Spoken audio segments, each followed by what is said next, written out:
Hello, everyone, and welcome out to The Good, the Bad, and the Geeky, a podcast where I sit down with some of my friends in the local Columbus, Ohio theater, film, and improv scene and talk a bunch of geeky stuff. Some of it good, some of it bad, but all of it definitely geeky.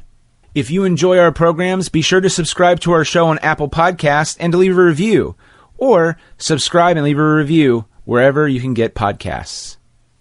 Support for this podcast comes from our lovely backers on Kickstarter, like Anthony Portillo, for example. Anthony has been on a few episodes, just like a few of our previous backers on Kickstarter, and we don't get him on much, but when he is on, it's always a lot of fun. And I used to work with Anthony, and it's one of those things where I found out he was a local filmmaker, and me and him, like, I'm not as well spoken as him. I mean, obviously, but if you listen to any of these episodes, you can tell quite quickly that I'm not well spoken.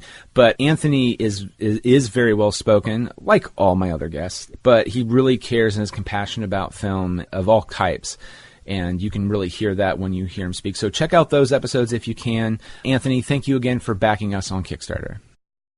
Our official sponsor of the show is Audible. With over 200,000 titles to choose from, get one audiobook and 2 Audible originals each month included with your trial, even once your trial ends and normal membership begins. How rad is that?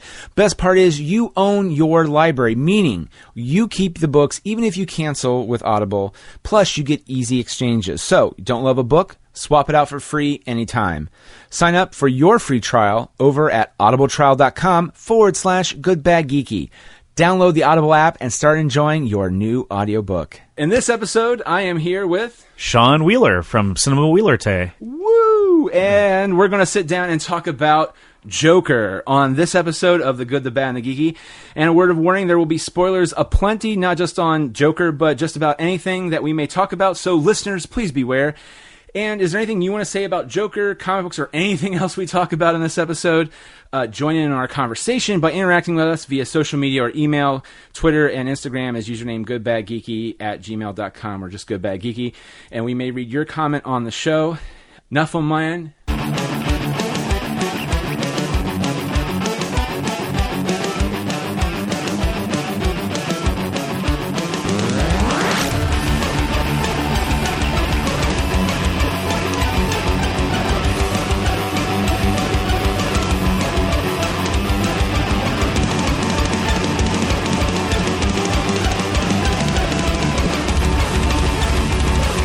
All right. Well, first off, Sean, this is awesome because this is technically our season finale. Oh. It is, which I have not told anybody. It's technically our season finale. We're still recording episodes, but we're letting them. We're going to start working on opposing roles. But so we get to go out on Joker. Which is, it's very interesting and it divides everybody for multitude of reasons. But first off, for those who don't know, you are from the Cinema Wheeler-Tay podcast. Yes. And you are the brother of Scott Wheeler, who was on our Godzilla episode, our 400th episode with Scott. You're Scott's brother. Full disclosure, yes. Now, and just so I can just throw out there, are you older or younger brother? I am the older brother. Some people think it's the reverse sometimes. Well, at least people tell me that to be nice. I think it's pretty obvious at this point, though. For those who don't know, let's talk. We'll talk about the character first, and then we'll get like just real quick hits, real quick. Mm-hmm. The Joker character premiered forever ago in the Batman comic books, and who was he based on? You said this the other day, and I completely blanked on the name. I thought it's an old comedian, or well, it was actually based on a silent film. I think it was from like 1928 called The Man Who Laughs. It's based on Victor Hugo. A novel, and I believe it's Conrad. I'm gonna mispronounce this guy's name. Veidt. It's Veidt. Veidt. Yeah. He actually played the central Nazi in Casablanca. That's probably his best known American role. Okay. But was he German or was he? I believe he. I don't know if he was German. I should probably wiki this at least and figure this out.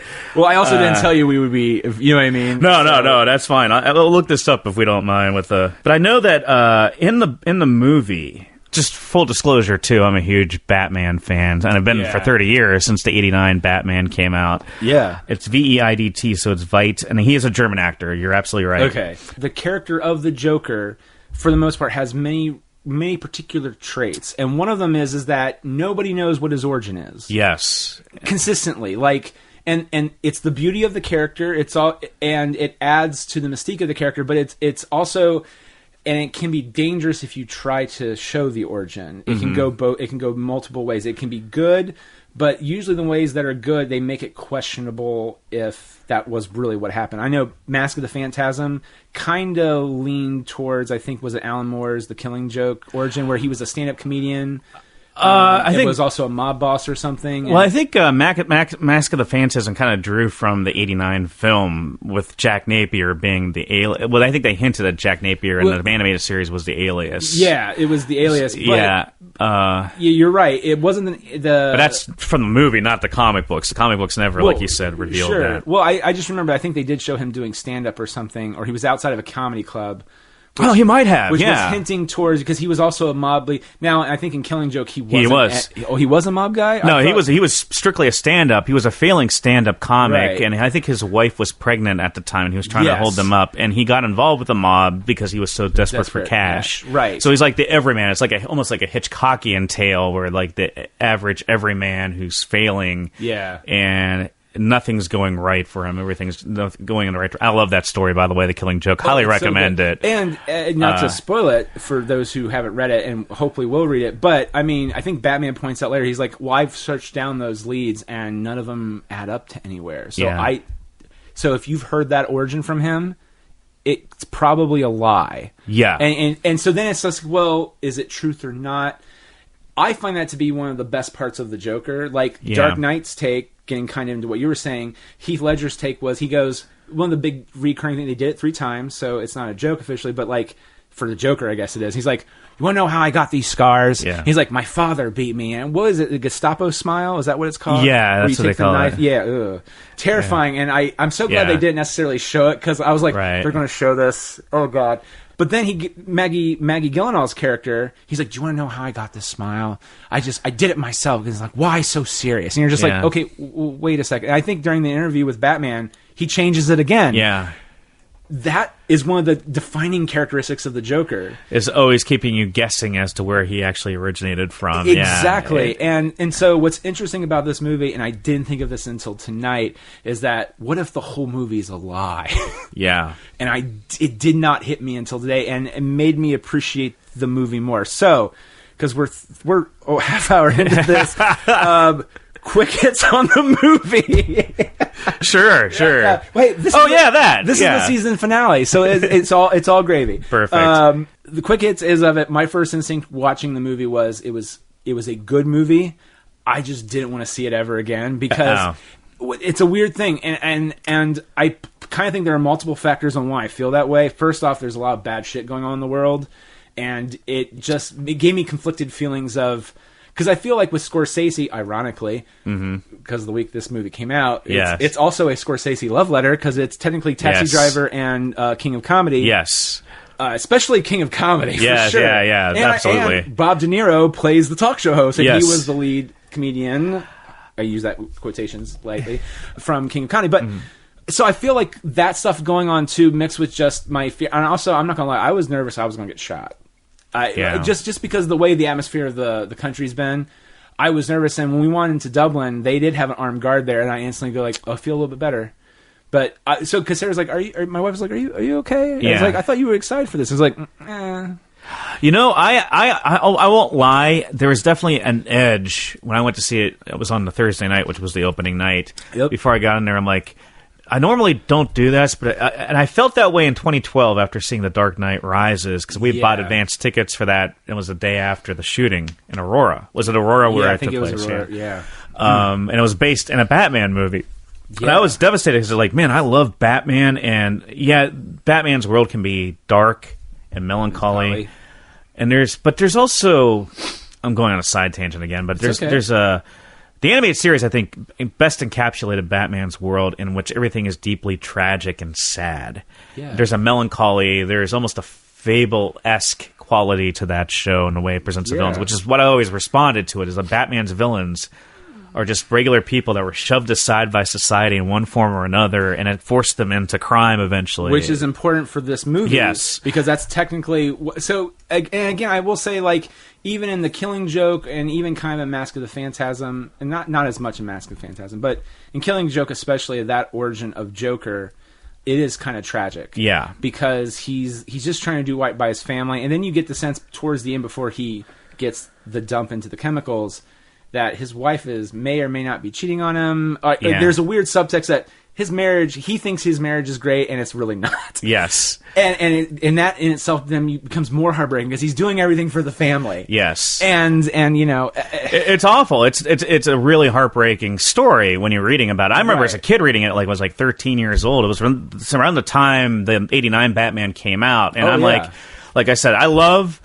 the Jack Nicholson portrayal. It's something that's near and dear to my heart because Nicholson's my favorite actor. It was my first experience with that, and I love what it is. I love that performance. Yeah, he's amazing. He's basically James Cagney at the beginning of that film as Jack Napier. He's basically channeling Cagney. In those old 30s gangster movies, which were Warner Brothers productions. Can I say my favorite memory of that movie? There's two of them. Sorry, which is when he's in the seat and it's just him behind him. He just holds his hand out and is like, give me the mirror. Give me the mirror. Or whatever. That just, I mean, he doesn't really say anything right away, but just the hand action. Oh, I love that. It's so good. It's right out of a silent film. It's like, come on. And then he starts going, no. And he starts quietly starting, once he sees his face and what it's become, he's like, and he starts doing that cackle, and it's wonderful. It's one of the best scenes in the movie. And then my favorite other scene is, and I feel like people are now starting to come around to the song, but Party Man, the whole him going around the museum is absolutely one of my favorite Joker scenes ever. If you want to be entertained, I hope they're on YouTube, but there are interviews of Nicholson. It's for like the anniversary. I think it's like when they first came out on Blu-ray or DVD. Awesome. He's talking about it. He has a Batman like button on his like lapel of his sweater in this interview. This is how great it is. He's talking about like I took this role, and it's like I wanted to. You know, kids love it when you scare them, you know. And he's doing the Nicholson eyebrow stuff, and he's just talking about how much he loves the character, and he goes, awesome. You know, I took this role a little bit more seriously than most people. Like, you know, the wiring in his mind isn't right. I mean, he just survived nuclear waste immersion. I mean, first off, great word, immersion. Yes, immersion. And then, I mean, but he's 100% right. Yes. Well, and so they don't do that in this movie, at least that we've seen. And we don't know. Well, and again, that comes down to, so one of the big twists of the movie...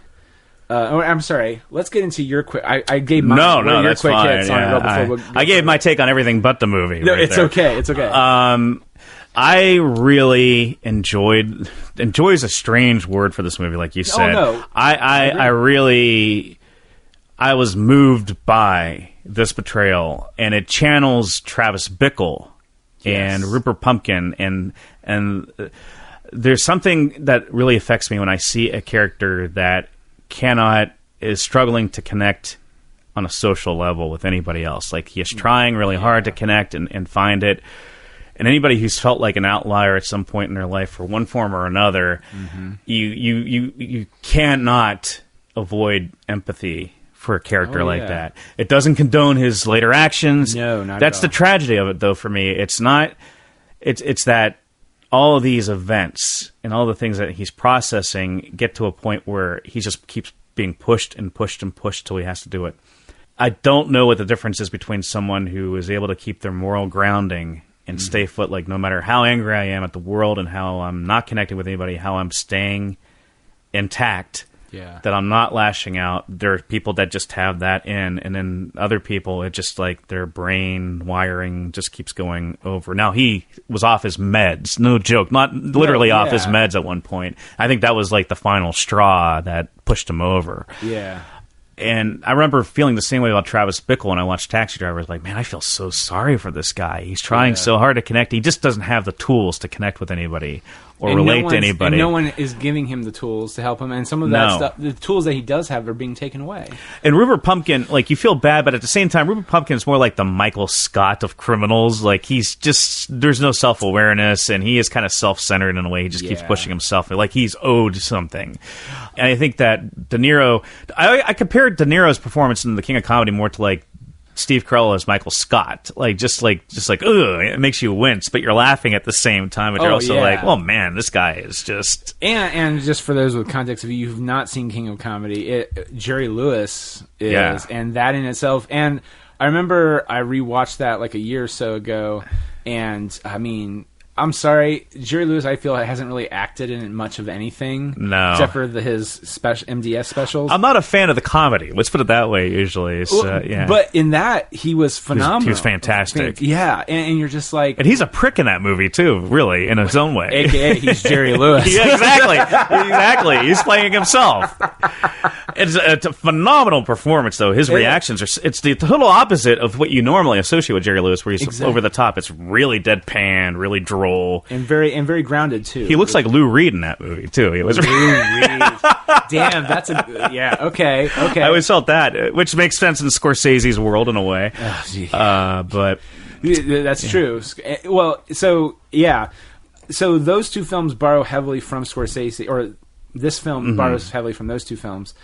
Like, the scene for me that broke my heart was it was a twofold thing. Is that the one guy gave him the gun and told him to protect himself, but then he's telling everybody else that, you know, he was asking me to buy the gun. And you're just like, well, wait, no, that's not what happened. And he does try, he can't get it out. He does try to tell his boss that's what happened. Wait, did he say that? No, what actually happened was, and then he just keeps, and it's heartbreaking. And then when he gets pushed too far in the subway, your first instinct is he's self-protecting himself, and then it goes too far. Yeah. And it's that weird thing of... And I think maybe that's my other fear, is being a fan of Joker for so long, it's weird to humanitize the Joker in a way. Now, granted, this is not ultimately the real Joker. That will, like, it's not Heath Ledger's Joker. It's not even like Mark Hamill, or it's not going to be this other Joker. I don't think they're going to do a sequel. Yeah. It's a standalone, and I hope it stays a standalone. I will say that, because I enjoyed the movie immensely. On some level. But I think so. That was the other thing that kind of bothered me, was just that. It was, me as a human being going, I am empathizing with him. Yeah. And I feel the writer part of my brain goes, you should never empathize with that character. And you are making me empathize with it. And it makes me uncomfortable. Yeah. Well, to me, I think that's the point of the movie, though, too. To me, I think I come from the perspective that this is probably a dark perspective in a way, but I think like most people, all of us are capable at some point of probably snapping and doing something horrific. Yes. It's not something you want to think about. Right. And the only reason I point that out is not to say that most people would do that. What I am saying is that there's culpability internally, no doubt. Sure. You can't take that away. And I abhor violence. I think most rational people do not enjoy it. I'm with you 100%. But I do think if you see... Just on a day-to-day level, if you go around with different people, there's some people that you absolutely love, and they're really admirable people, and you love being around them, and they're life-affirming. And then there are some people that bully other people and push them down. And if you see people that are awkward or weird, don't really fit into the vernacular of where you're standing, and they're not fitting in socially, you know, all of us, I think, sometimes have a tendency like, I want to push that away because that's making me uncomfortable right now. Right. And yet... when you watch something like this or Taxi Driver, you're realizing, you know, maybe we shouldn't be doing maybe we shouldn't always utilize people to prop ourselves up, I guess. So my wife's perspective. So this is technically the first Batman movie my wife have seen that kind of showed the origin of Batman. Yeah. So for example, my wife saw Man of Steel with me in theaters, and then she went and saw Batman vs Superman. She has never seen 89 Batman, which to me is one of the iconic origins, like, in terms of film or TV. It's very well done, of, you know, the pearls and all that stuff. And your take on whether Joker's part of the origin or not, as Jack, that's debatable. That's right, but you still show Bruce's parents getting killed. I mean, she hasn't even seen the newer movies. So to see this one, this was her first origin of Batman, but it's not even really about that either. She approached the film as a teacher who deals with kids who have IEP, which is, they are mentally challenged, or they have, some of them are just very high functioning, maybe they just have AD&D, but they have some kind of issue that makes learning an impairment for them. And she's just like, it's just showing, as you said, how the system's failing, and then how people help make the system fail and then help him fail. And she approached it like that, and again, I saw all that when I was watching, but it helped me appreciate it even more, is that, like, and I will say too, and she brought this up and I never thought, she's like, how many movies have you seen where it shows the lead character with mental illness as the lead and not the second character that's being taken care of by someone else? And I was just like, you're 100% right. And we need more of that. Right, we do. There's a part of me wishes it's not the Joker, though. Right. But no, it's. I think what's boggling people's minds is with this movie is, Taxi Driver is another example of a mentally ill person taking front and center, and most of that movie is based on Travis's perspective. Which is brilliant. And this movie channels that, and what they're applying to it is a beloved IP.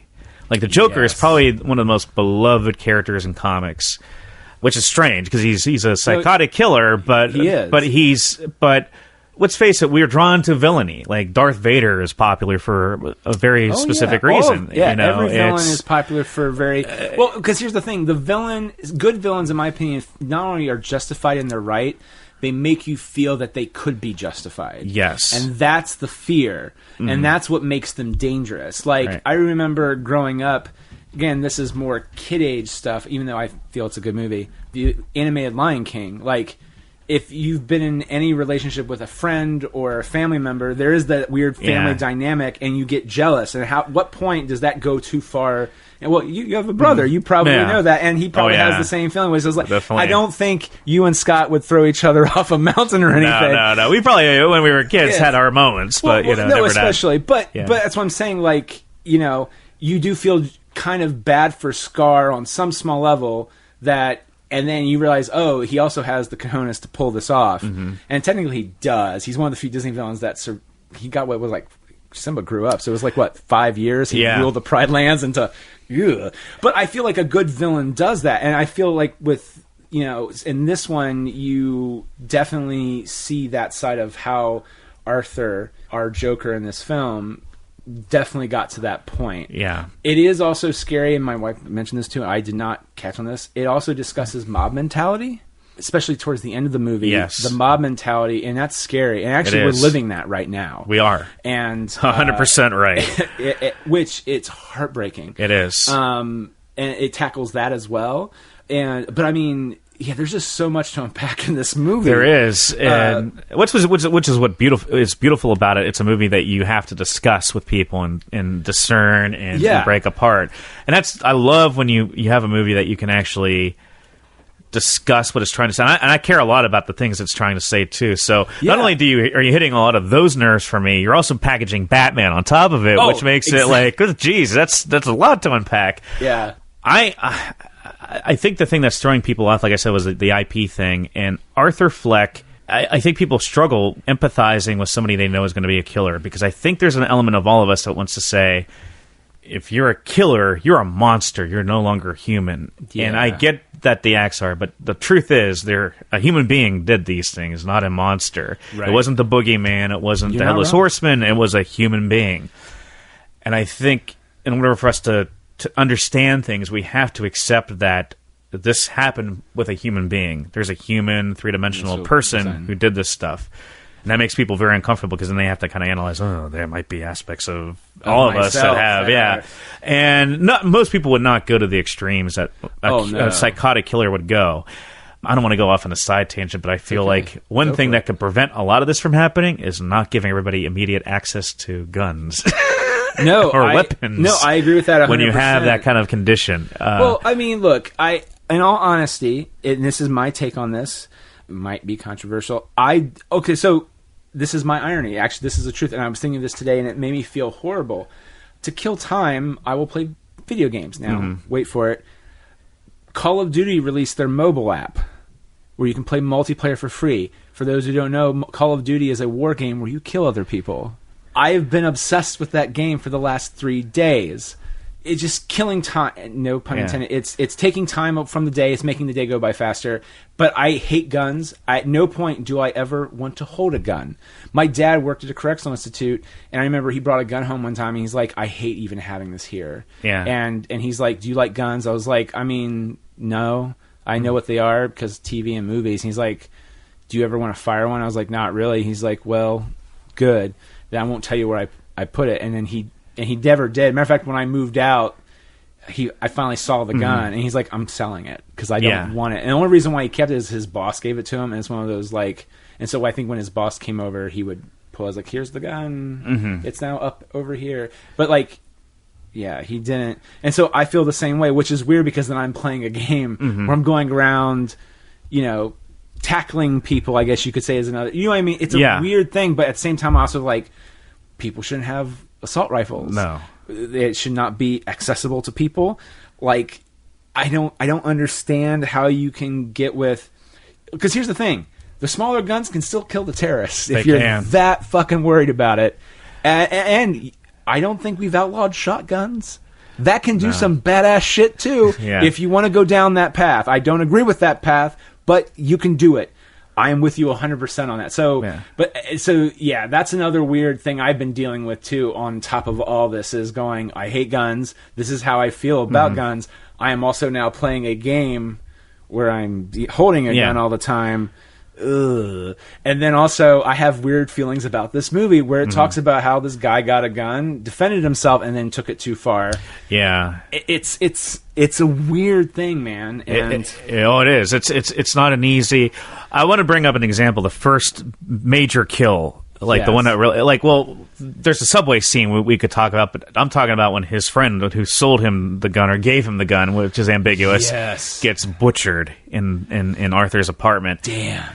That is so deeply tragic, that whole scene, because that guy, whatever he may or may have not done, did not deserve to be butchered to the degree that he was. I mean, it was brutal and distorted, and then watch his friend had to watch this happening.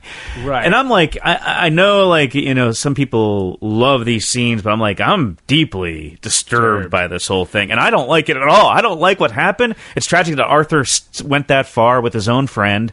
It's tragic that his other friend had to watch it and was fearful of his life, and he did nothing. He was a nice guy. Yeah. And then Arthur makes a joke about it as he's leaving, which is... He tries to scare him at first, which is... Well, I will say this is interesting. That, to me, is the only scene in the movie that is Joker. Yeah. That I know from the comic books, which is, it's mildly terrifying. You have no idea what's happening. Right. I mean, because the irony of the... maybe it's an irony. It's it's tragedy, too, but the irony is that he's like, you can go ahead and go. I'm not going to do anything to you. And then as he gets to the door, he realizes he can't reach because he locked them in. He can't reach it. Arthur, could you? And then and you're just like, oh god, that's such that's a Batman animated series Joker. It's a comic book Joker scene, and there's a part of you that just goes, ugh. Yeah, it's kind of darkly funny. But it's not at all, because what preceded it was just god-awful horrible. It was horrific. I mean, didn't he also, poke out his eyes? Yeah, he did. It was just all the blood that squirted. I mean, it was so realistic, and it was so quick, and, I mean, the way it was edited was brutal. Yeah. And it was effective. I'll say that. It was effective filmmaking. Yeah. It got a reaction out of me. It's not it's not the fun side of the Joker when he's electrocuting a gangster with a joy buzzer, and frying him to death and talking to the corpse. It's a different level altogether. It totally is. Yeah, it is. But and that's the weird thing is that, and I felt like they did balance that. So that's the only one they have in the movie, and it does balance out. And it also, though, dramatically, it's tension. Yeah, it is. Which is is he also going to kill that guy too? Now, I don't know if this happened at yours, but this is the other reason why I think I had a sour taste with the movie a little bit when it was done. There were kids behind us. First off, they were talking throughout the whole movie, and they were 20-year-olds, so they had no fucking excuse. They weren't even on their phones. I turned around and looked, but when the guy, for those who don't know, and I'm not trying to be insensitive, but he was a dwarf or a smaller individual. they just started laughing. And he had no funny line. He didn't do anything funny. They just started laughing at him. And that pissed me off. Yeah. And I just go, this movie is condoning that kind of behavior. And that's what terrifies me. And so that's why I feel very conflicted about the movie. Because I did enjoy, like, Joaquin Phoenix, he needs to get a nod. He is like the Olivier of the maladjusted outsider. Because I'm watching this... Like, I mean, he is so awkward, beautifully awkward in the ways that you need to be to play these characters. Because if you watch The Master and you watch her, and there are different variations of that, but he nails the maladjusted, socially awkward outlier. To go a step further, and I feel this way, and you might have to watch. You probably are going, wait, what? And then just. If you watch Gladiator, it's almost the same thing, but in a completely different way as well, because he's of a higher stature, but he's just as maladjusted. He doesn't really fit in with what's going on around. Everyone hates him. Yes. By default, because he's the emperor's son. Yeah. And that alone is why they don't hate him. But then also he's maladjusted, and then he just he becomes a dick. Yeah. He's self-loathing. And he's self-loathing too. And so and that's another one where it's like you kind of feel bad for him when you realize that, Maximus is going to kill that dude. Yeah, it is. Exactly. Even if Maximus goes, he's right. going to have the golden fields of wheat. Boy, you're going to have shit. It's very Shakespearean. It's like the guy who does not deserve to be king gets it and knows that nobody believes that, but he has to get his Napoleonic complex on and try to prove himself to everybody. But he is so good at that. Yeah, he is. And also, like, and this is another flashback to Die For. He kind of plays another his whole career is made of those very. Yeah, that's a good point. That's what I say. I told it to Scott well before the Joker came out. I remember I was discussing he is the master of playing these maladjusted social outsiders. The master. Yeah, De Niro pioneered it with Taxi Driver. But De Niro doesn't play that character as frequently. Joaquin really looks like a guy. If you saw him on the street, you probably would be like, I don't know, that guy. Well, even when he plays more grounded characters, what was and this is horrible, my brain's not me. With he plays the detective. It was based after the old... you're talking about the Anderson film, right? Anderson film, yeah. What was the name something of it? Vice or something? Yeah, it was a Thomas Pynchon novel. Yeah. But I watched that, and it was very good, and it was very a Thomas Pynchon novel from what I've heard those are like. And it was good, but even his character in that is a little off. A little off, yeah. Yeah, and he's just good at it. When your most well-adjusted character is Johnny Cash, that says something, right? Accurate. 100% accurate. But, yeah. I'm trying to think, is there anything else that you would like to touch on with Joker? Well, there's so much. There is so much. That's what I'm saying.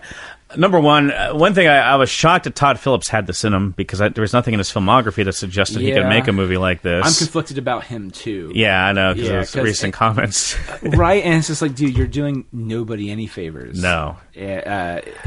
I listened to a few podcasts recently, or maybe on I think of Screen Junkies. I was listening to them discuss his recent comments about just avoiding talking about the content of this movie too in any intellectual way.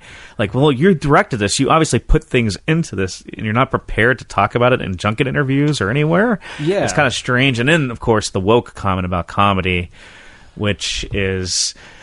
Look, I love Blazing Saddles, and I love classic Mel Brooks and Monty Python. I grew up on that stuff. I love it.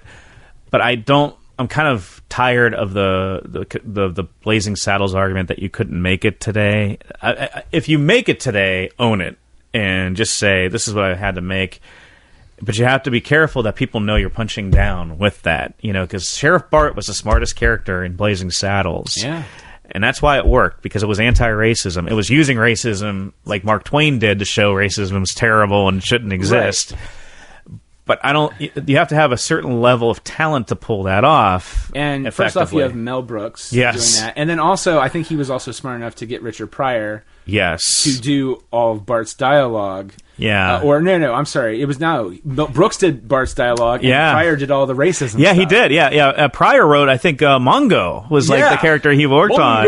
And I love that because Pryor's a comedic genius anyway. It's like, you're going to hire that guy, bring him in for all of the whole pie. But you're 100% right. He owns it. And Phillips Phillips' comments there. Yeah, so I've heard.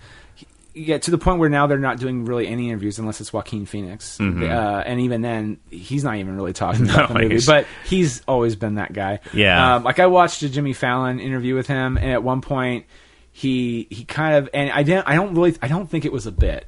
Like it started off as a bit, and I think Jimmy was getting frustrated because he wasn't being, even on some level with it. Like, he was being difficult. And then so Jimmy got up to get something or do something, and then he got around the desk and sat down, and he's like, I just want to interview you. Okay. Well, remember the stint 10 years ago with Letterman, which was infamous, where he did the Andy Kaufman bit where he was pretending to go and... Well, I don't know if it's even an act half the time with Joaquin. I think there's always an element of Joaquin. Right, and that's the... Yeah. But again, I still feel like there's some art going on. Yeah. It's like Shia LaBeouf. There's something happening. Yeah. It could be drugs, but it's also probably some art stuff too. And it's either both or one or the other, but either way, something's happening we just don't understand. Yes. Which is, I mean, he was a genius, but Andy Kaufman kind of sometimes the same way too. Yeah. But like, Todd Phillips though, totally don't see, like, the fact that there's a part of me that wonders, because I feel Joaquin did an interview, I think, was it on Stern or something, where he did open up a little bit where they found the movie after 6 weeks of shooting. It wasn't reshoots. They had to add reshoots because where there was stuff that they were doing with the character, and it was working, but it wasn't working as well as it needs to. Mm-hmm. And then I go, well, what did they add? Because it feels very fresh and fully formed. It does. So I don't know. But and I also know, though, too, Todd Phillips prescribes to, at least from what I hear, from the mentality that Judd Apatow does, which is where you have the script, it's a great guide, but let's do some alternate takes. Mm-hmm. I'm free with doing whatever you want to do. But I just don't know if he has the mentality. There's that part of me that makes me sad, because then it means, too, that the art that was created, there wasn't a good intent behind it. Mm-hmm. So even though the people in front of the screen, the intent's there, and maybe whoever wrote it, but like Phillips, the director, who's running the ship, that's what scares me, too, because... Didn't he do that frat boy movie? Like, he did like Old School and Hangover. But yeah. Didn't he also do a frat boy movie or something that got banned? Like, they can't show it because he actually filmed. Might have, underage, bad things happening. I don't know. And then he says this shit. He's a bro, basically, isn't he? He's like the worst aspects of a bro. But here's the thing. You know who's a bro, and you know what? I don't hate him. Michael Bay. Yeah, he is. My favorite joke in Mystery Men is he plays one of the bros, and he just goes, "Can we get another brewski?" And was it Jeffrey Rush is like, "No, you may not have another brewski." Whatever. But that's Michael Bay. Yeah. And I was like, that's totally Michael Bay. Yeah, that is. But at the same time, he's also the dude. He's like, I like to film explosions in a beautiful way. It's like that commercial he did. And explosions are going on back. And I was like, that is his bro level. Yeah. And he totally owns it. Yeah. And he never tries to go outside his bubble. He's an auteur's bro, you know. He's the auteur. He's like, I'm a bro-tour. Yeah, I'm a bro, but in my own unique way, you know. But Todd Phillips is purely a not cool bro. Yeah. Bro. Yeah. Yeah. I hate saying the word bro, too. That's the worst part of this whole conversation, but it's the best way to describe what's going on with Todd Phillips. I love every minute of it. No. Yeah. So I watch Rick and Morty, and they always describe, and I like that spelling of the word. Yeah. And it's like, instead of saying bro, B-R-O, they spell it B-R-O-H. Bro? and it's like, we got some deep shit happening in this one, bro. That one to me is acceptable. Right. So if someone, But no, so Todd Phillips, so that was another thing, because the movie is expertly shot. Yes. And here's the thing too. People can always say the movie can be saved in the editing, and they're not wrong. Right. But at the same time, you need a cinematographer and you need a good director that's guiding the ship or guiding him, and the film looks. It looks beautiful. Like it does. I being that I haven't seen all the other films yet, or know what's even nominated. I can't say, but like they deserve a nomination. He deserves. This is the other part of it, because I don't like the man himself, which goes into the argument of, do you hate Bill Cosby? It's probably a next level up, because we know what he's done. It's tough when you admire the work. I try to disassociate the work. It's hard. It's hard. Phillips hasn't committed a crime. We'll give that. True. He Yes, has not 100%. committed a crime. All he did was say something that just rubs. I mean, Mark Maron today came out and just chastised him. He's in the movie with his comments about woke comedy, saying like if you're not capable of making edgy, outstanding comedy without offending people or punching down, then you're in the wrong profession. Essentially, you're not very good at your job. Which Mark Maron's in this movie, everybody. Yeah, he is. It's a weird. It's weird. And he's good for the 5 seconds he's in there. I mean, and you also kind of feel bad for him. Too, I know, like he warns Robert De Niro. He's like, "Are you sure you want this guy to go on like this? Yeah, or you want him out there at all? Yeah, it'll be fine. It'll be fine." I didn't know he would be playing like the equivalent of waiter number 2 in this movie. I was like Mark Maron, I thought would get a little more grit. I thought he might have been one of the stand-ups that he encounters as he's trying out, but no, he's just a stagehand essentially. I feel him. He was probably more one of the producers of the show because, again, my knowledge of producers is what I know from like watching The Late Shift and then watching, which is the movie about Jay Leno and David Letterman. It's really good, by the way, if you haven't seen it. But also, what was that other? The Larry Sanders Show. Yeah, he looked like Rip Torn. Yeah, he did. Where he's off to the side. Yeah, and he's just going. Yeah, exactly. You know, he just had he looked like 70s, 80s Gotham-ish. Like he looks kind of rough around the edges because it's Mark Maron. Yeah. But that would be the difference. But yeah, he shows up and that's bizarre and weird. Yeah. De Niro I enjoyed in this, although Murray Franklin's a terrible comic too, so that's the irony of it. It's just really tired, like lounge lizard bullshit comedy. But do you think that in a funny way? Now I regret saying this. I know this is probably the only offensive thing I've ever said in the show. That's really bad. That will piss people off probably, and it won't probably at all either. Was Johnny Carson the same way, though? Yeah, well, I would say this. Loves his comedy. He's definitely cut from the Carson cloth as far as like that. Carson, I think, was a bit sharper, like very sharp. Like, you know, he could hit things out of the park. If you listen to like Dana Carvey's impersonation of Carson, you still feel the cadence of how he can hit that stuff. But when you watch Carson's interviews, and I have done that recently, like, he was very astute and very knowledgeable about everything. Like, I've seen interviews with David Bowie on Carson promoting, like, Scary Monsters, which is a total antithesis of what you would associate with The Tonight Show, which is the ultimate mainstream show. And he's like, this is a wonderful new album called Scary Monsters. Like, Johnny Carson's listening to Scary Monsters at home and David Bowie? It just blows my mind that he was, like, really astute and breaking things down musically with him. And what did Carvey... Sorry, you said this. I went on it, yeah, but what did Carvey say, though, when you do the impersonation? You say one thing that's real, and then you make up the rest of the word. Because he's like, he gets pulled over by a cop. I love that bit, yeah. And he's just like... sorry, officer, I just went over to the Purple Moose. Yeah, you're just like, the hell? Yeah. He's like, is that a real... Go ahead, Conan, do it. All right, hey, is that a real drink? Yeah. Yeah, I just went to the... Yeah. Yeah, sorry, officer. Like 4 other drinks. Yeah. So Todd Phillips, it is interesting, and that's a common thing we're dealing with today overall as a culture is trying to separate the art from the artist. Now, again, you're 100% right, too. He hasn't done anything that we're aware of yet. Yeah. It wouldn't, but here, I guess is the other thing. It wouldn't surprise me if he had. Yeah, that's what makes me sad. Where there's smoke, there's fire kind of theory with that. A little bit, yeah. And also, I just feel like there's no. And if you watch all his movies, it seems to make sense that that's what he believes in, and because yes, those movies are funny. I enjoy some of the humor in them. It doesn't mean I would condone any of the actions of those characters or whatever, but I feel like Todd Phillips would. And that bothers me. When you watch a movie like Animal House, which is a frat comedy, it was the original frat comedy, yes. that movie is absolutely brilliant. It's absolutely extraordinarily funny and brilliant, and it's satirical.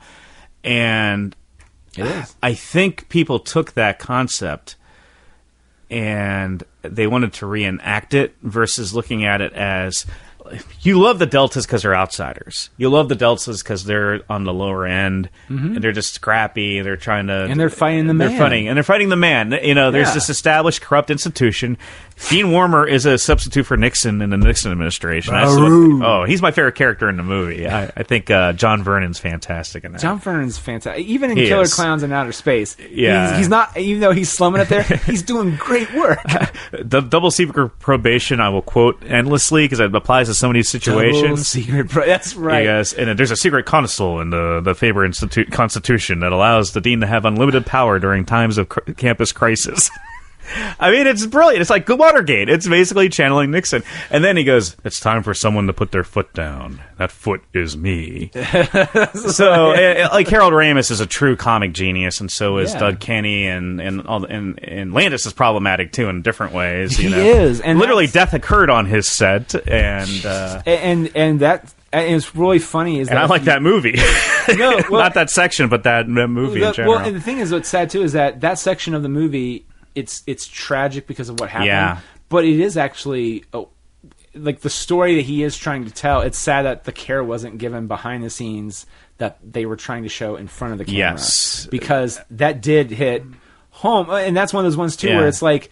He's technically Archie Bunker, but the worst version of Archie Bunker. He is. And then he's put into situations where people have to... So for those... We're talking about the Twilight Zone movie is what we're talking about. And there's multiple segments directed by different directors and writers. Joe Dante, I think, did one part. Joe Dante, which is fantastic. He did the one with the psychic kid, right? Yes, It's a Good Life. He directed that segment. Steven Spielberg did one, which... It's the worst thing Spielberg's ever. It's the worst thing. Here's the thing. It's cute, and I do like how well it's put together, but I just don't care about anything in it. And that's where he fails in that. But multiple directors, it's like an anthology series. Yeah, it's an anthology film, and like at the time, I think John Landis directed the segment, and so did Spielberg. They both produced, and then they gave Joe Dante a segment, and George Miller, who directed the Mad Max movies. Right, yep. And Happy Feet. Yes. Don't forget Happy Feet. Oh, we can't forget Happy Feet. I like to throw that one in there because people go, the fuck? I was like, he did. There are 3 sections of the movie that are worth seeing, and it's really good. First of all, Jerry Goldsmith's score is fantastic throughout that whole film. Goldsmith is good at everything. Yeah, he's a genius. The opening segment with Dan Aykroyd and Albert Brooks, which Landis did direct, far exceeds his actual segment. It's fantastic. It's a prologue of the whole thing. And they're riffing, and it's comedy gold for most of it. Then you get to Dante's segment, which is fantastic, which is creepy in the way the Twilight Zone should be. It's almost the one that most exemplifies, I think, the Twilight Zone series. Yeah, and they're all redos. They're all remakes of the original episodes. John Lithgow's is in there, too. Oh, it's a fantastic performance. Well, so John Lithgow is one of those guys where I could just watch him do anything. Yeah, me too. And so did you ever watch The Crown? No, I heard he's great as he plays Churchill. Now, but when I first heard that, I was like, oh, misfire on your part, sir. Especially in today's world, you're going to play you're going to play a short, fat British guy. Yeah, he fucking kills it. And the thing is, I remember hearing an interview, like he took it very seriously. He interviewed people because he's like, I don't want to be an American who gets this wrong. Yeah. Like he took it very seriously, and you're just like, damn it, he's so good. Yeah, I know. So I expect nothing less from him. But Joe Dante, he pretty much played the William Shatner role from Twilight Zone, where there's a gremlin on the plane. And he's fair because nobody gets into a manic panic like Lithgow, where he's just eyeballing it out. I mean, I'm nervous just watching him from the get-go in that segment. So. And he has one of those voices, too, that when he can play it to comic effect and dramatic effect. And the exact opposite of that is, not to go on a weird tangent, is Third Rock from the Sun. Oh, yeah. His comedy performance. And so sometimes it's just some of the same stuff, but adding a little flair to his throat of how he sang it. He's like, well, what do you mean? Yes. And it's just like, there's something on the plane. It's just the same. Well, what's great about that, I'm glad you mentioned that show, because you can watch it on YouTube. There's a great clip. William Shatner was guest starred on Third Rock from the Sun. Yeah, he played the big giant head. Yeah. And there's a great bit that I think went over most people's heads at the time, but except for people who've seen the movie. Yeah. Where William Shatner's character comes out and he goes, how was your trip, sir? And he goes, oh, it was terrifying. I kept looking out the window and I saw something on the wing of the plane. And then John Lithgow goes, the same thing happened to me! And it's the greatest inside joke in the history of pop culture happening in front of you, And so, that's sad. I don't feel like kids today would, even if they watch that, they'll watch it because of Joseph Gordon-Levitt. Yeah. And they might find some stuff funny. And Dennis Nedry from Jurassic Park's in it. Yeah. That's all they're going to take away, and that makes me so sad. Yeah, no, but that's the scene everybody needs to see, especially if you watch the Twilight Zone movie and the TV show. But Landis, and they directed, Vic Morrow, was it? Vic Morrow was the actor who was killed. And so was the child actor. And it was on Landis's watch, and pretty much Landis just dropped the fucking ball. Yeah, he did. A lot of people died, and it was horrible, to the point where Spielberg just disavowed him. And I've heard a rumor, so I thought we talked about this, but in the Gremlins movie, there's a Twilight Zone poster in Billy's room, because Dante directed it, and he thought, it's a loving nod to Steven. And I've heard a rumor where now that it got cut because it was kind of prevalent, and he's just like, no, Landis is involved. Yeah. Cut it out. I don't want any part of that, because I just, and I'm like, There's a nice little Easter egg. It's like almost like it's like a non-Easter egg in the Twilight Zone on Gremlins, because if you watch the Nightmare segment with Lithgow, there are musical cues by Goldsmith that are like da, da, da, da, da, da. They're very subtle. I love those, and that becomes the Gremlins theme the following year. So which it's is really so. Oh man, Goldsmith was so good. And and by the way, for those who don't, I think the one song everyone does know by Goldsmith, even though you might not know it, is the theme song to Rudy. Yes, he did, and it's phenomenal. And so if you're hearing us throw the word genius around, and you're going, no, you've heard this your entire life. They reuse it in every trailer. The Academy Awards use it all the time. The Emmys, everyone uses it for like whatever segment they want to, like of In Memoriam or whatever. Or it's like, this year was a great year for comedy. Yeah.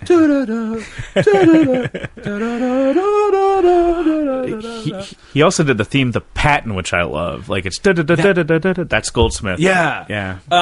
So weirdest Patton reference, and I'm sorry. I watched a clip of it on YouTube. I watched the opening to Big Bird, Follow That Bird. And the movie opens up with a Patton reference. The whole thing is a giant flag, and Oscar the Grouch comes out. That's right. Yes. And I'm just like, holy shit. And my wife was with me, and she's like, what is going on? I was like, this is a weird movie reference. That's 10 years way past when the movie came out. Was 10 years, I think, because Patton came out, mid-70s? 1970, actually, right on the crisp. So 15, 16 years, they're doing a fucking Patton joke. Yeah. What the hell? It's amazing. It's so... and I have to say, like, I really enjoy Patton as a movie, regardless of your feelings on war. Yeah. George C. Scott delivering that opening monologue is compelling as hell. I mean, it's really entertaining to watch. One of my favorite made-for-TV movies, I think it was Showtime, but when I finally saw it, we watched it in school, was not The Jury Room. Was it The Jury Room? No, 12 Angry Men. Mm-hmm.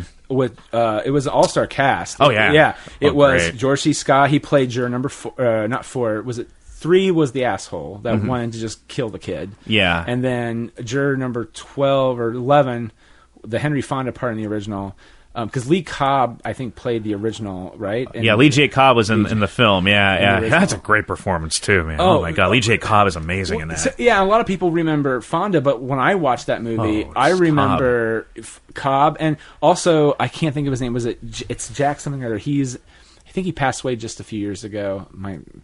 Was it Jack Warden was in that? Warden. Yeah. Yeah, he played the sports guy. I loved Warden. Which Tony Danza played in the new one. And Tony Danza is another guy who's like, if you give him a good part, he can fucking act. Yeah, I loved him on the original Taxi series. That's his best. Like, fuck who's the boss? You go to that Taxi. Taxi's my favorite show, so that's I'm biased. I mean, Don. What was it? Don Juan. He plays the dad. He's really good in that. Yeah. And I mean, it's a little chintzy, but he does good in as Angels in the Outfield.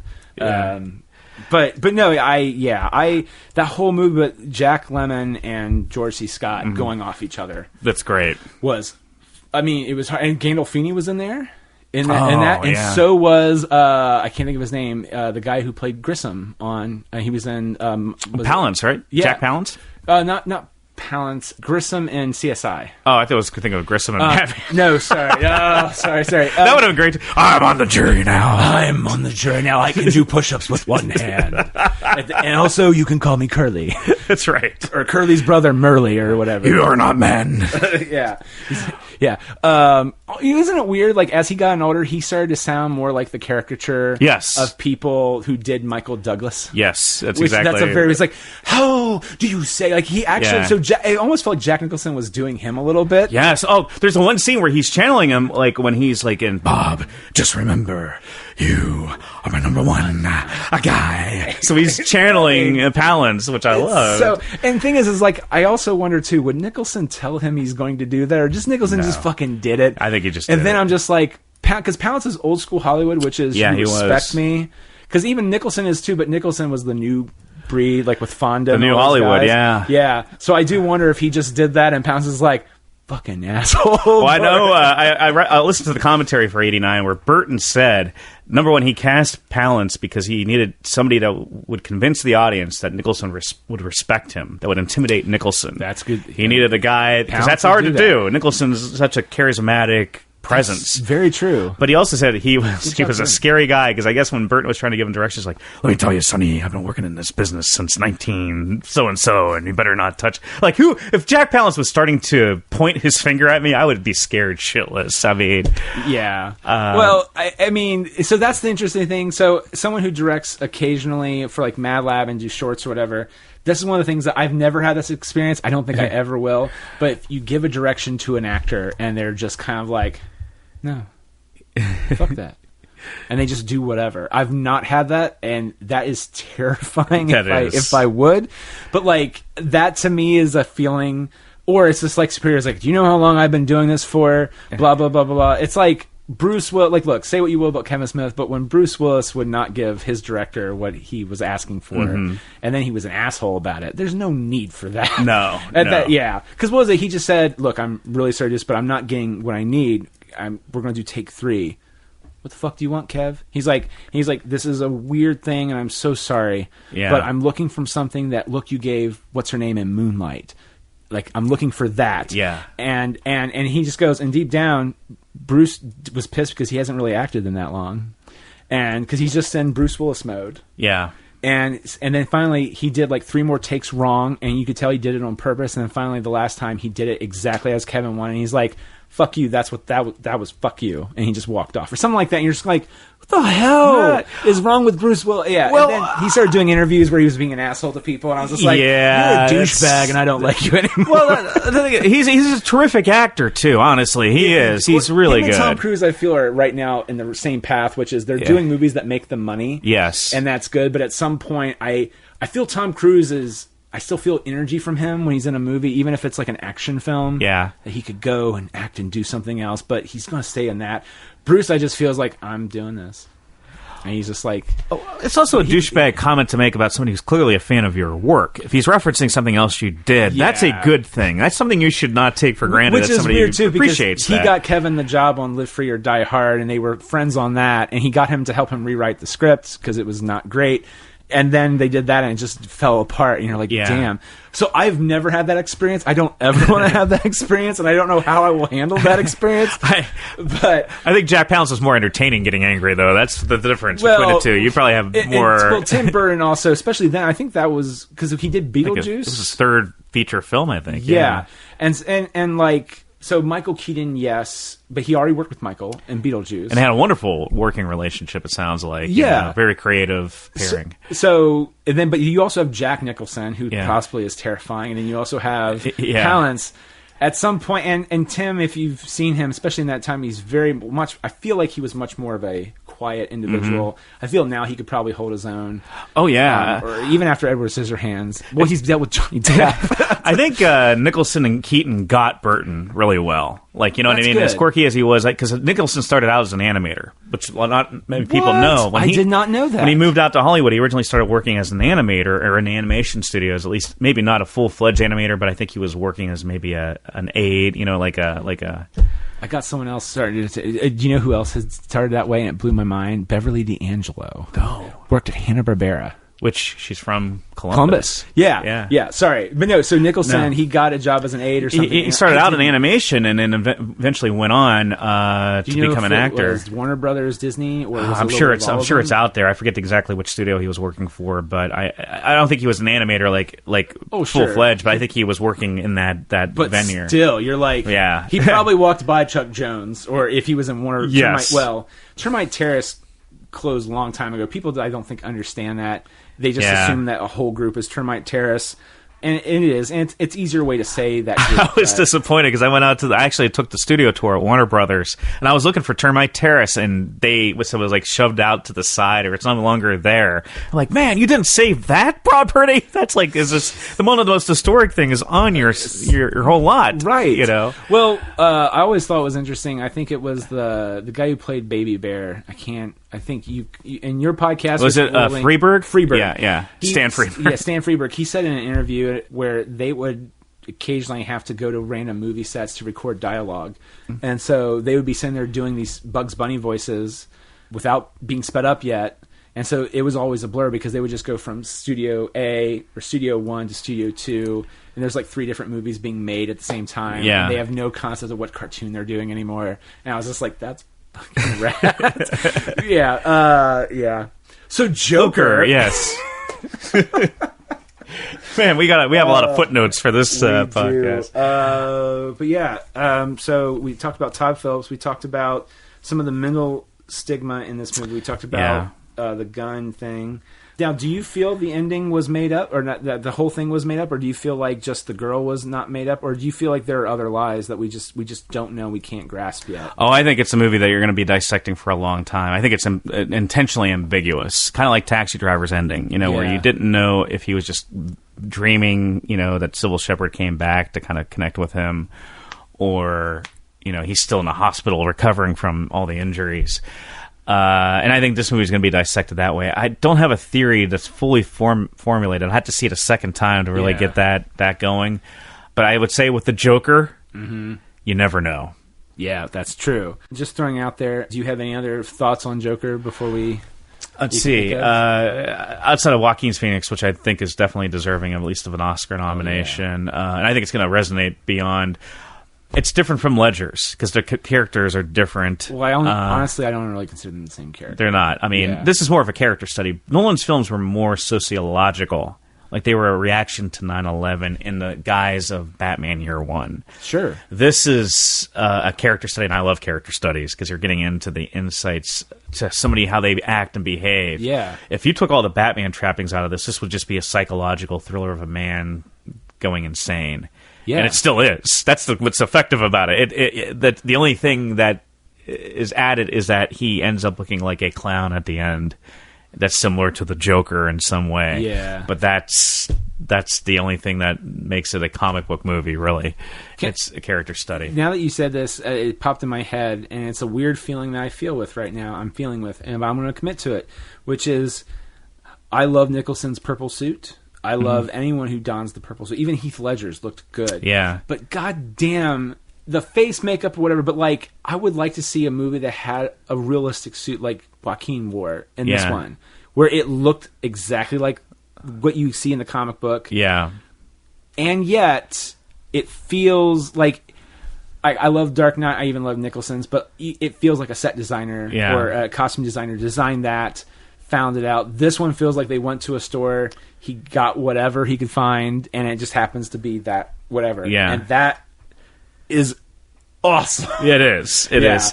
One note I want to make on the character of the Joker, too, in film is, like, I love this movie. Well, love it. No, I get weird. Like, I admire... And think this is a great film. I think it's going to be dissected for years to come. And that's interesting, too. I always have this dissection, the difference between movie and film. Yeah. They are the same, but then if you want to go further into it, it's not. Yeah. I guess you could say, to tie into Marty a little bit, Marty Scorsese, this would be considered probably cinema compared to the Avengers, which maybe not as much. Even though I disagree with that. But, I disagree, too. Yeah. Like, I don't like the snobbery of it just because I feel like so many classics dismissed in their time, and we eventually come back to them. Even some of his were dismissed as genre films. Yeah, exactly. And he's like, if that's your psychological cinema, I mean... And he's normally not a snob like that. In fact, he praised Raimi's Spider-Man films. I remember seeing that in an interview, oddly enough. I actually saw him praise comic book movies with Raimi's films, the first two. I feel like him, it's the boys club of...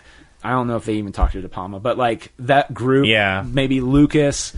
Spielberg and Scorsese, but the two who are still making movies actively are Spielberg and Scorsese. Well, we know how they really feel about Lucas now, don't we?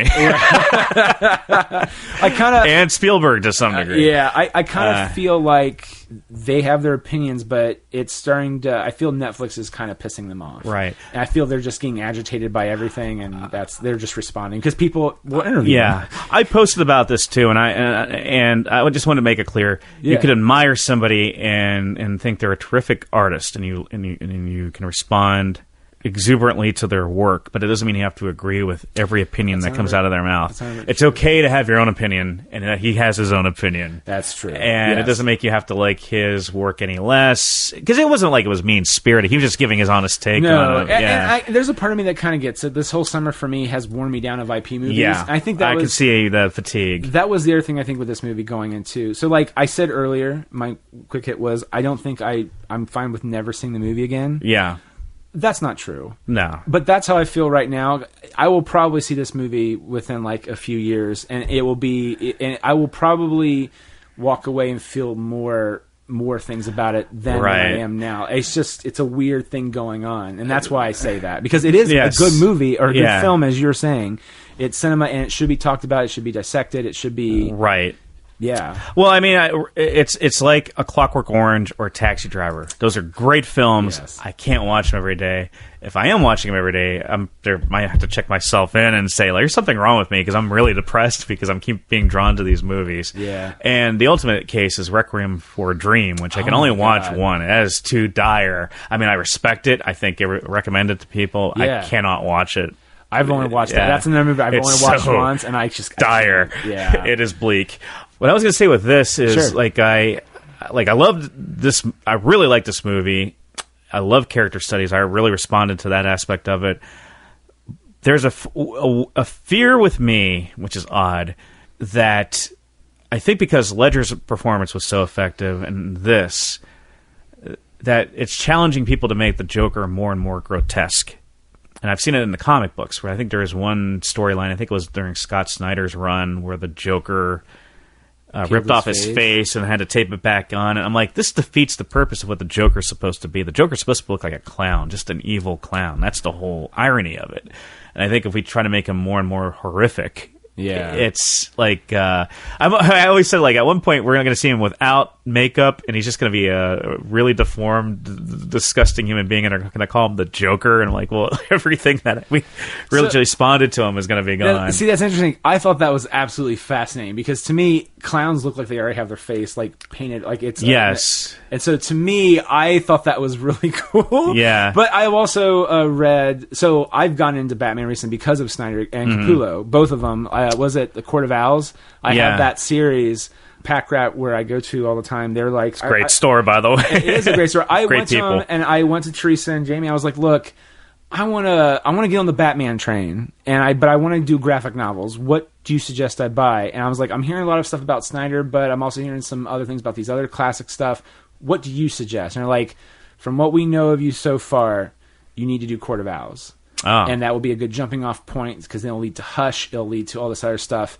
Was it the Bat Family or whatever, which is part of the Joker's face thing, because he comes back. He's been gone for a while. But no, I read Court of Owls and I was like, this is amazing. And I learned stuff about architecture, because they do a weird thing where some buildings all across the country in like the 1900s, they had like weird subfloors to them.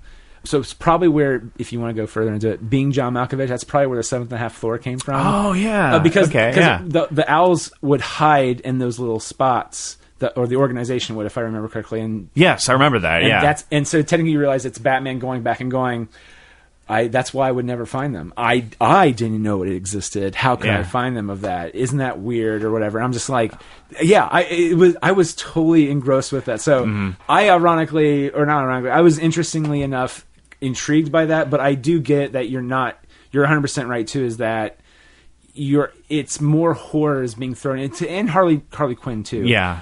They're more horrors being thrown in at them, making and at the same time it's sexualizing it. Yeah. Horror and the actual term I said. So especially with Harley Quinn and Joker's relationship, that's another thing even as a comic fan, like even Paul Dini, who created Harley Quinn, is like, I don't like people sexualizing that relationship and adding, you should never humanize that relationship because he's horrible to her. She deserves so much better as a human being. Yes. Not even the fact that she's with the Joker and makes her kind of awful. Anyway, it's no human being deserves to be treated that way. And I'm just like... She's tragic, too, because she's fallen into this spell. And you notice on the TV show, she's much more vulnerable and tragic, almost, like, in a lot of ways. It's the writing and the voice acting. Yeah. It's so good. I do love Margot Robbie's performance, actually. I think she was the one bright spot in that film. The one bright spot. There's a couple. There's a giant shade over it. Yeah. If you see any light, that's fucking Margot Robbie. Poop people and Margot Robbie, and that's kind of how I break that down. I loved her. I actually liked Will Smith as Deadshot. I thought he was really good. And again, the casting stuff in that was good. It was fine. The execution of said casting. It was bad. Thank God James Gunn is taking over the franchise. I think that's a breath of fresh air. I think they haven't. I think they said that he is coming back. Maybe not. But the guy who played Flag, I liked him. The guy from The Killing, Joel Kinnaman. I liked him. I thought it was not his fault. His character was undercooked like everybody else. Right. But he's one of those guys that even when he shows up, he comes off interesting. He's one of those actors that you go, I want to know more of what's making you tick or whatever, even though he's not saying a lot because his part got cut out, apparently. And I'm kind of sad he's not in there, but at the same time, it's like, I know for a fact Gunn is going to tell a unique story, and I hope DC will not interfere. Right. I remember when I saw when Margot Robbie was cast as Harley Quinn, and I thought back, like, the only thing I really knew her at that point from was The Wolf of Wall Street. And when I heard the casting, that is Harley Quinn. Holy shit. Yeah.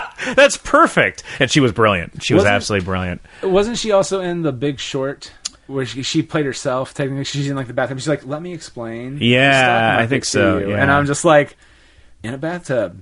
Thank you. It's like whoever, I think it was McKay, whoever made that movie, because they do another scene later with another celebrity explaining whatever, and you're just like, awesome. It was like, if you're gonna teach people something, give them something they didn't know they probably know they wanted, but they didn't know they wanted, and show it, because you never thought you would see them be that obvious with it. Oh, by the way, on a side note, I'm a big fan of Tom King's run on Batman, which I guess is people are up and running, but I like Tom King. He took over for Snyder after Snyder left the title.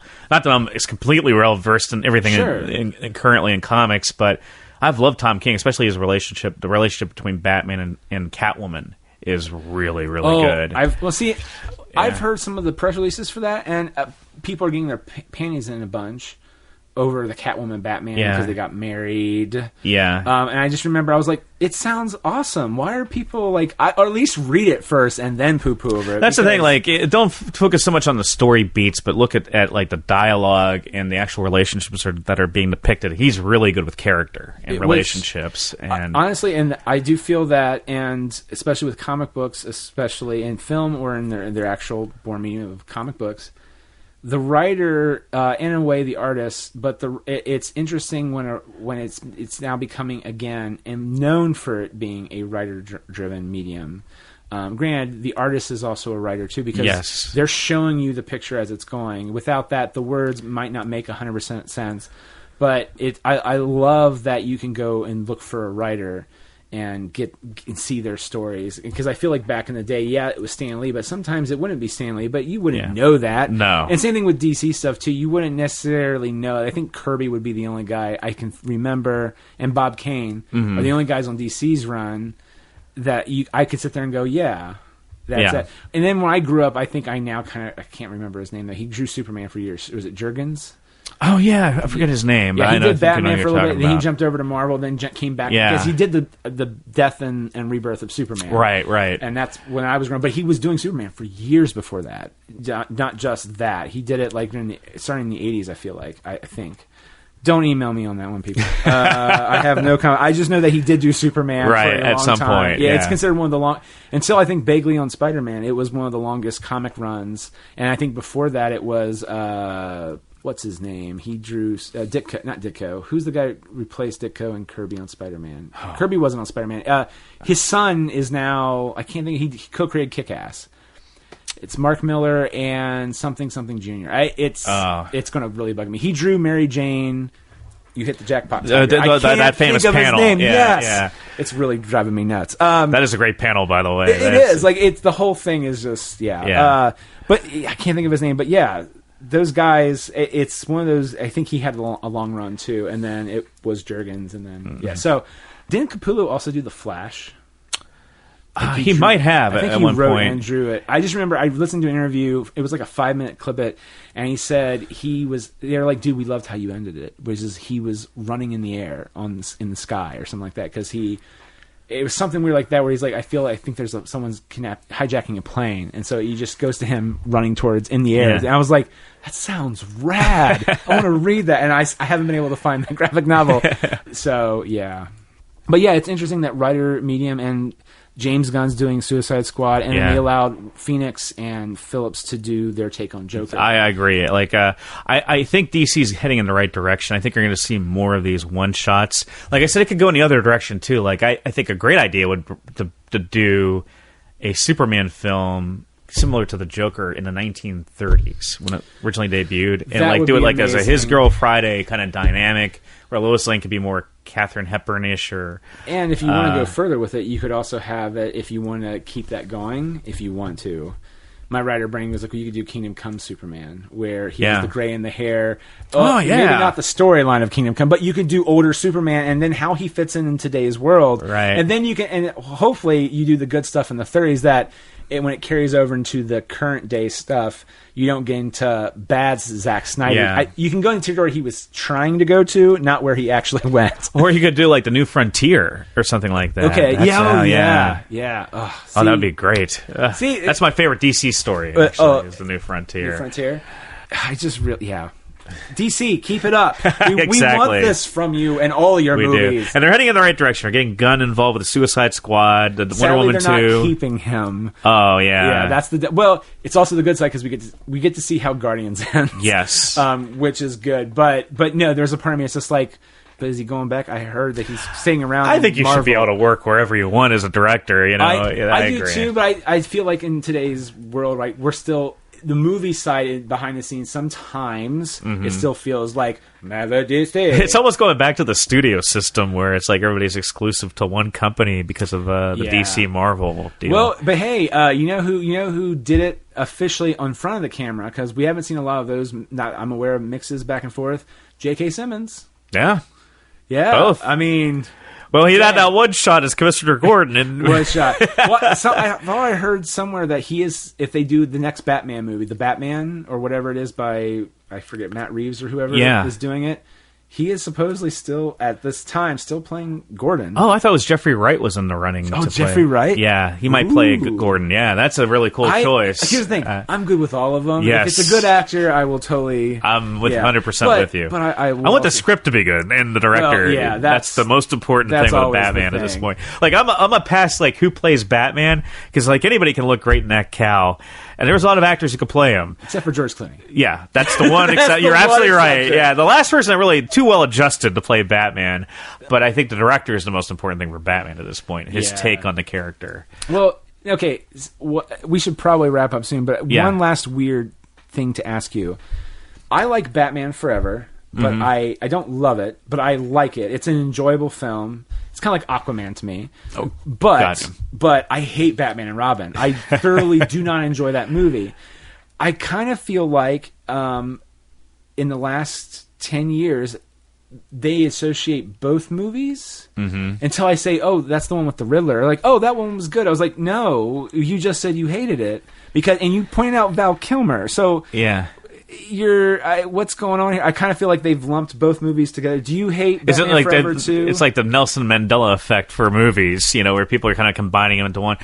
Batman Forever is not great. Yeah. I have a soft spot for the Tommy Lee Jones Two-Face because I like watching Tommy Lee Jones go crazy. Yeah. So I'm always going to be on board for that. I like Jim Carrey, and so but to me, I like both of them because they're going crazy at the same time. Yes, they're scene stealing from each other the whole time. When you find out later, especially the last few years, you find out that Tommy Lee Jones hated him. Yes. He's like, I will not sanction this buffoonery. Yeah, oh God, damn it. And then that was amazing. Drew Barrymore, right before she was shooting that before she got her big comeback with Scream and all that.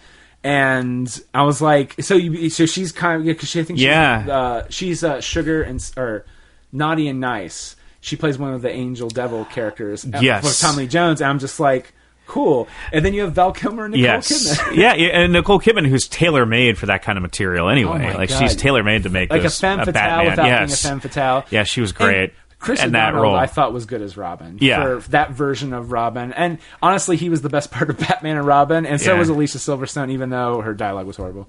And the guy who played Alfred, who was in all the movies. Yeah, he's superb. He's superb. And his chemistry with Keaton was awesome in the beginning. Oh, yeah. His I will say that's the one thing. Like, even when Clooney was biting it hard throughout the whole movie, his scenes, because O'Donnell, the scenes were horrible. His scenes with Alfred, like... And again, it's not Clooney. It's all the actor playing Alfred. It's just... And I'm looking that's one constant. We've never had a shitty Alfred. We've always had a great Alfred. Isn't that weird? Yes, that's the one character they've always nailed. Like Michael Gough, the guy on the TV show was great. In the '66 was a good Alfred. And then Michael Caine obviously is great. Jeremy Irons is great. And Ray Fiennes played him in the Lego Batman movie, and I was like, Ray Fiennes is the perfect Alfred. Like he's tailor-made. He was born to play Alfred. I feel like Ray Fiennes has just been actually both Fiennes brothers. They one of them is the hotter, good-looking one. The other one is the more actory. Yes, they're both wonderful. They're actors. really good actors. But Ralph. But Ray, especially in the last decade, with was it the Grand Budapest Hotel, and then. Hail Caesar, his scene in that with is superb. I need to go back and watch that because I watched it late at night because that came on HBO right when I was still doing my third shift, and so for me it was your guys' early morning waking up going to work. It was me coming home to go to bed, and I was watching it, and I remember. Brolin was amazing, but I mostly remember the dance scene with what's his name from. Oh, Channing Tatum. Tatum, yeah. Oh, that's great because people don't realize how brilliant that sequence is because not only is it funny because of no dames, it is the perfect satire of Stanley Donen's musical numbers with Gene Kelly. I mean, they get all these nuances and parody them beautifully. It's seamless. I'm a huge Coen Brothers fan, by the way, so I'm What's biased. your favorite Coens film? Raising Arizona is my favorite. Love Hudsucker Proxy. That's a good one. I feel like that one never gets on any list usually. Yeah. That's a fun movie. And also, to get back to comic books a little bit, because Sam Raimi helped them write it, they reused dialogue from Hudsucker Proxy as a nod to the Coens in the first Spider-Man movie. They wrote the script to a movie I used to see on HBO all the time, the Coens, that Raimi directed called Crime Wave. It's really obscure. It's from the mid to late 80s. And I remember watching it. I had no clue who the Coen brothers were at the time, or Sam Raimi. It was just really offbeat. And I'm like, this is a comedy, but it's also kind of creepy, but it's funny, but it's a comedy. And I was processing it like, this is so unique. Later on, I find out that movie was written by the Coen brothers. Like, yeah, of course. Of course. Absolutely. Yeah, well, I also like that their friendship is still... Yeah. Like, they do sometimes subtle nods to each other in their films. It's not as prevalent anymore, but like the car that Raimi has, I think the Coens, the car that's in Evil Dead and all in Raimi's movies, like the Coens are somehow tied to that car. I forget how. I think they used the car. They borrowed the car from him to do. Was it one of their? Was it Blood Simple? One of the first. Yeah, ones? Blood Simple was the very first film they directed. I feel like that car's in that. It probably is. And they borrowed it from Raimi, or something like that. And so it's always so no matter what, Raimi always does a reference to the Coens just by that alone. There's so many tracking shots in like Raising Arizona that are like nods to the Evil Dead movies. I think because it's almost like when they're showing the baby's point of view and stuff like that in the film. I need to. I just need to do a deep dive of all of Coen's stuff because I watched the Ballad of Buster Scruggs, and that was so good. Yeah. You know what? So I guess my kind of closing thoughts on this, to wrap it up a little bit, and I'll let you get your closing thoughts in, is that in the same regard, I enjoyed that movie. That was a bummer. Have you seen Buster Scruggs? I haven't seen it yet. That's the one Coen's movie. It's an anthology series, but it's a lot of a bummer. But it's Coen, so it's very good. Yeah. And by the way, if you get to the part with Liam Neeson, there's the kid in that is the fat kid from Harry Potter that would torture Harry. Jesus. And he is super good looking. It's the joke that Neville. It's like Neville got hot. It's not Neville, but it's the other actor. But you're like, and he's really good too. And it took me. So I was like, I know this kid. Who is he? Who is he? And I was like, oh shit, it's his stepbrother from Harry Potter. Holy shit, dude got buff. But no, it's even James Franco one is really funny. And when you see it, he plays a bank robber who keeps getting put a noose around his neck. It's so funny, but it's just the whole thing is like that kind of. I gotta see it. I've been slacking on that film, and I shouldn't be. To be fair though, it's on Netflix, so that's probably what threw me off. It's weird because even me, I was just like, I feel weird. Either for me, the Coen movie is either it's on HBO or it's in the theater. Yes, it's nowhere else. Right. I'm not going to watch it on AMC. Yeah, I feel the same way. It was almost like I'm quietly rebelling not have to watch on Netflix. The only movie you ever really should watch on AMC when they air it is Jaws. Yeah, because they air it all the time and they really don't cut anything out unless it's for time, and even then they just let it run over. No, and they also show it like a million times, so it's great. But. No, I kind of feel like it's a very good movie, and I do want to watch Buster Scruggs one day again. But I feel Joker's the same way. And granted, Joker does way more. I mean, no offense to the Coens on that, but it's an anthology series looking at all types of different humans. This is focusing. It's narrowing its focus a little bit more, right? Because again, it's a different kind of film. But in terms of bridging, what I was trying that two metaphors, I guess you could say, is that.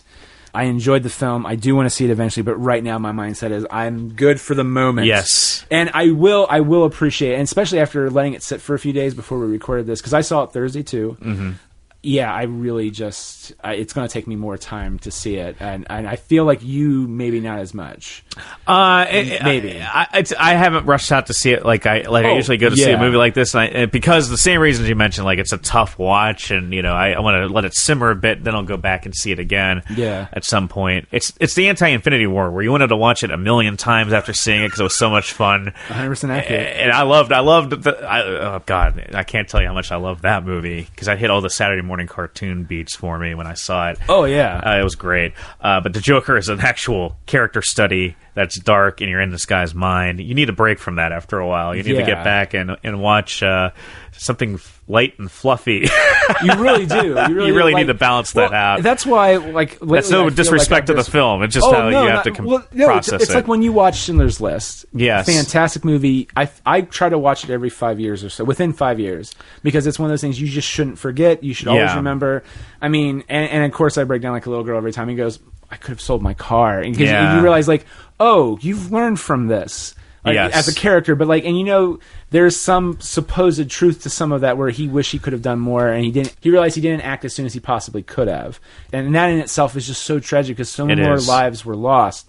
But he did so good too. He's blind, and then he kind of ends poor and destitute, and it's just like, oh. Yeah, dude, you did such a great thing.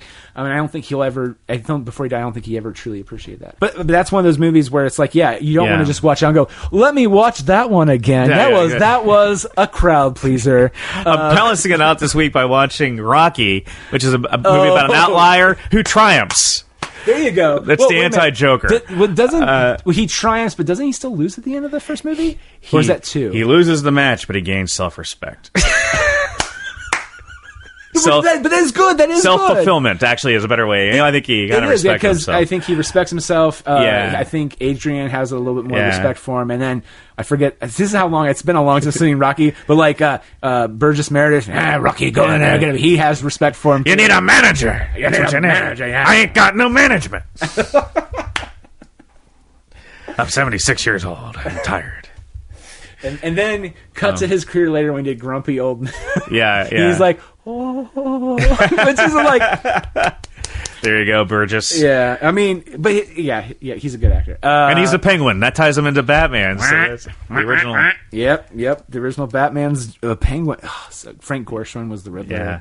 And Cesar Romero was the Romero was the original Joker who painted over some mustache. Well, I get that though. A lot of people make fun of him. They're still making fun of that occasionally, and it's just like, no, dude's bread and butter was his mustache.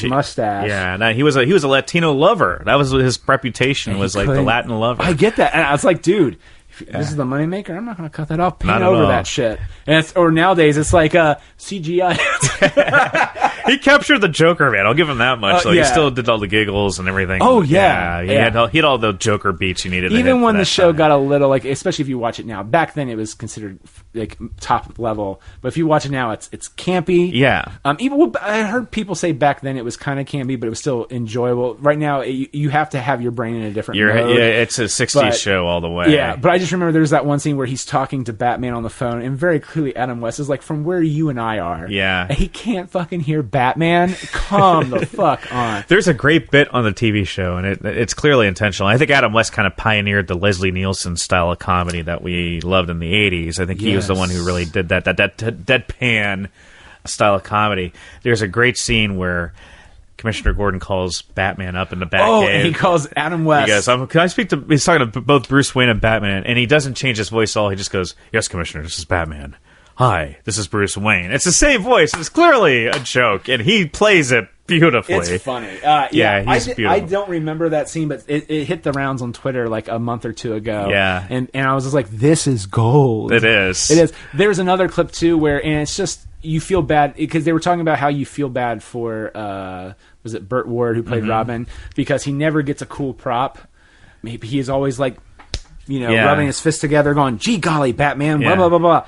But Adam West hands something to the Commissioner Gordon. Gordon hands it to him, and you can tell they were supposed to maybe zoom in because it's supposed to be like a sleight of hand. He's supposed to put like something the size of a window frame down his pants pocket, and it's awkward as fuck. It's just the awkward thing, and I just go, oh, they did you wrong, Bert. They did you wrong. Because in his mind, he's like, they're zooming in, they're going to cut around this. And they don't. It's just one master shot. One of my favorite moments from the series is, I guess, Catwoman. They capture Catwoman, and they're like taking her, I think, to the police station. I forget the context, but I know she's going, like, they're at a station, like a train station. She goes, there's a vending machine, and she's like, Batman, can I go buy a candy bar? And he goes, well, fresh fruit would be more appropriate. God. Dear God. And they would always park. They would always have to make sure they parked legally with a Batmobile. That was my favorite. Trope. So that is a joke to me that I think back then they were more sincere with it. But they weren't, you know what I mean? Yeah. I felt like for when it came out, they were being sincere. We had to make sure kids are following the rules. Yeah. But I feel like that's a joke they would put in Tiny Toons or Animaniacs. Yeah. Where they're like, it's like, because we have a censor who wants us to teach you something. Yeah. Maybe you should have some fruit. But also, isn't candy great? Like they actually have a song in Animaniacs where they go, hey, this candy bar, let's see what's inside it. And they just read off all the things at the end. Right. It's like, we eat sweets a lot, but they make your insides rot. So remember, it's your body and the only one you got. But, right, yeah, that's great. But the whole song is just them pigging out on candy and ice cream, and it's so good. So Joker. No. So Joker. It's a good thing I was the only guest on, by the way, tonight. Oh my God, this would have been pure insanity. I know, this would have been off the charts. I definitely recommend people check it out, especially for people who normally don't go out of their way to see a comic book movie or a film based on a comic book. This is something, if you love character studies, if you're a fan of early Scorsese especially, this is definitely for you. If you're not into like the darker aspects, don't expect it to be a superhero movie. Yeah. A lighthearted, big budget, blockbuster romp. It is a dark, sad, tragic movie. So for all you youngins out there, if you're not familiar with Scorsese, maybe you're familiar with Manchester by the Sea. That little ditty. It's that level of yes, some stuff like you're in Boston and it's gray all the time. Yes, it's that level of Gotham City, which it is. And it's very well done though. Not to say Manchester wasn't, but you know what I mean. Like as a comic book movie, that's a character study. It's very well done. It's very well handled. It's expertly done. And I think you should. That's the other thing too. Even though I feel I don't want to watch again, I said that to someone the other day, and they're like, "I don't think I want to see it now." Based on your reviews, like, no, you need to see it. Yeah, I think that everyone should see this movie so they can just. We need to have a conversation about a lot of things this movie addresses too. That's agreed. So that's what I'm saying. So even if you feel like I felt when you walk out, I still feel like it's important that you have that in your brain so you can now talk about it and you can process it with what the movie was trying to talk about and say. And so all right, well, Sean, thank you so much for being on. We just went all over the place. We'll see how much gets kept in. Exactly. But in all honesty though, if you like to hear us talk Looney Tunes or just hear any conversation with his brother and Tony, please go to... It would be cinemawheelertay.podbean.com is our main site, and you can also find us on iTunes and other outlets. If you Google Cinema Wheeler Tay, you should be able to find us there as well. And if you're lazy like myself, it will be in the show notes. Yes. So you can click on that. And as a matter of fact, I'll probably put like your iTunes and I'll put the Podbean one. So you can best of both worlds. And again, I'm here to help fellow lazies. That's right, yeah. So, but again, thank you, man, for doing this. And it's our season finale, and a great one at that. So, thank you for having me. I had a great time. Yeah, of course.